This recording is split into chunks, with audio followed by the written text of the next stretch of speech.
Sénégal plonge au débat autour de l'affaire Ousmane Sonko Adji Sarr, suite et pas fin. Et la tribune ce matin révèle que Ndeketeyo, Maïmouna Ndour Faye, patronne de la 7TV, accuse un étudiant de menace de mort. On est où là? Voilà l'interrogation qui s'impose. En tout cas, la chienlit des chenapans a désormais pignon sur rue. Voilà ce qu'il conviendrait de retenir au regard des informations à lire à la une de la tribune relative aux menaces de mort d'un étudiant de Pastef les Patriotes. Pour l'instant, restons avec la tribune qui indique affaire Ousmane Sonko Adji Sarr. Malick Gakou demande à ses députés de voter non. Et c'est peut-être au nom de l'information que Vox Populi nous renseigne de la posture du leader du petit grand ou grand petit parti. Comprenez Malick Gakou. En tout cas, Gakou prend fait et cause pour Sonko. Voilà le titre qui bat la une de Vox Populi. Le journal de souligner en tout cas que le grand petit grand parti demande à ses députés de voter contre la levée de l'immunité parlementaire du leader de Pastef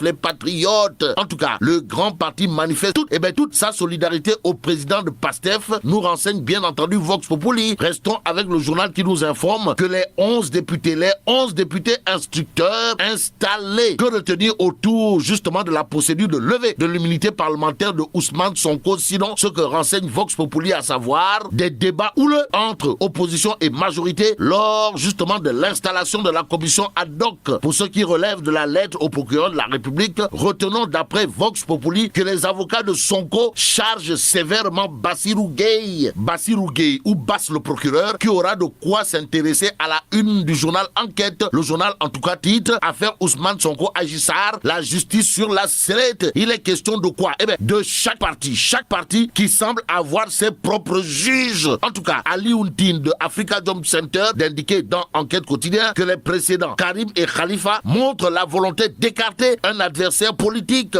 toujours, Ibrahima Baroum, journaliste de son état, d'expliquer dans Enquête quotidien que certains pensent systématiquement que tout ce qui arrive aux opposants, c'est de la politique politicienne.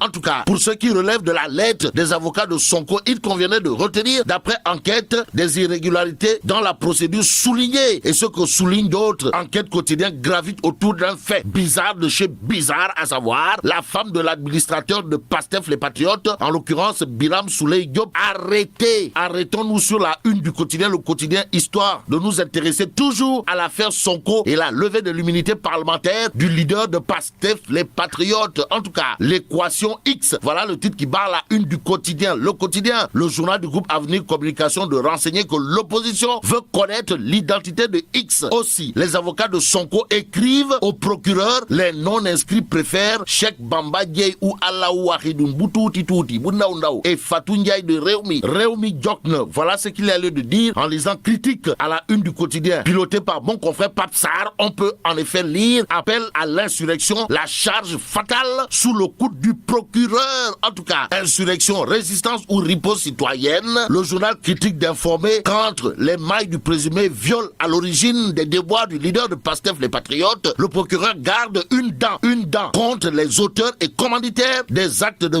vandalisme recensés le lundi 8 février au lendemain du point de presse du député Sonko. Ça veut dire quoi? Ça veut tout simplement et tout bonnement dire, d'après critique le journal, que si le parlementaire Ousmane Sonko de Pastef les Patriotes est poursuivi pour appel à l'insurrection, comme le craignent ses avocats qui épinglent la singularité de la procédure, le couperet de Bassirou Gueye alias Bass le procureur risque d'être plus fatal que les accusations sulfureuses. Pour l'instant, Source A nous plonge dans les coulisses d'une mutinerie. Il s'agit de quoi? De la désignation mouvementée des membres de la commission ad hoc. En tout cas, dans un premier temps, Aïda Mbodj, ou la lionne incontestée et incontestable du Sénégal, a recusé Fatou Ndiaye de Réumi, dont le patron est désormais une partie du Mourokso, Dabal Kadior, ancien spermatozoïde futur cadavre, puisse représenter les non-inscrits dans la commission ad hoc. Ensuite, la lionne du Sénégal, pour qui le procureur a requis l'ouverture d'une information judiciaire contre X, qui à ce stade n'est donc pas identifié, a craché sur la procédure lancée contre Ousmane Sonko. Bon, le député Biaï traite Cheikh Bara Dolly d'ignare, explique bien entendu Source A. Le journal d'ajouter que Mangiara, femme, a voulu l'agresser après l'avoir menacé en ces termes: si tu manques à nouveau de respect à mon président, dina le point de suspension. Aïe, Sabo, sommes-nous tentés de dire, bon, restons avec Source A, qui parle du conseil de Maître Wade à Sonko, la réponse de Tafa le progressiste, ou l'enfant de Cœur Madiabel qui n'a jamais fait et jamais pensé à faire l'école buissonnière. Et la présidente de la commission des lois sollicitée pour permettre aux députés de lire le dossier du prévenu. En tout cas, révélation de Cheikh Bara Dolly. Voilà ce que nous renseigne Source A. Le journal, en tout cas, souligne que le député et président du groupe parlementaire de Abdoulaye Wade de souligner que son mentor, comprenez Gorgui National, International, Universel, Mondial, avait demandé à Ousmane Sonko de faire attention à ce qu'il mange et à là où il pose les pieds. En tout cas, il lui avait aussi dit d'amener avec lui sa femme quand il part en voyage. Je pense que si Sonko avait respecté les conseils de Abdoulaye Wade, tout cela ne serait pas arrivé. Dixit Cheikh Bara Dolly Mbacké, d'après Source A. Et celui qui doit être piqué par le virus du tchounéisme et du tapaléisme, pour ne pas dire du fontoïsme, si on en croit Direct News pour terminer, c'est Mame Diarra. En tout cas, Direct News le révélé, gestion de la Covid-19, le Sénégal dernier,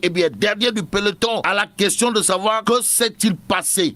Direct News de renseigner que ce 15 février 2021, notre pays a enregistré globalement 31 275 cas avec 754 décès, se plaçant ainsi comme le pays le plus endeuillé de la zone ouest. Que retenir d'autre autour de la gestion carabinée de la Covid-19, sinon la Mauritanie. La Mauritanie nous donne des leçons et la Gambie nous tutoie pour ce qui relève de la gestion de la Covid-19. Et là, mais la tchedong de bon, vive le Sénégal.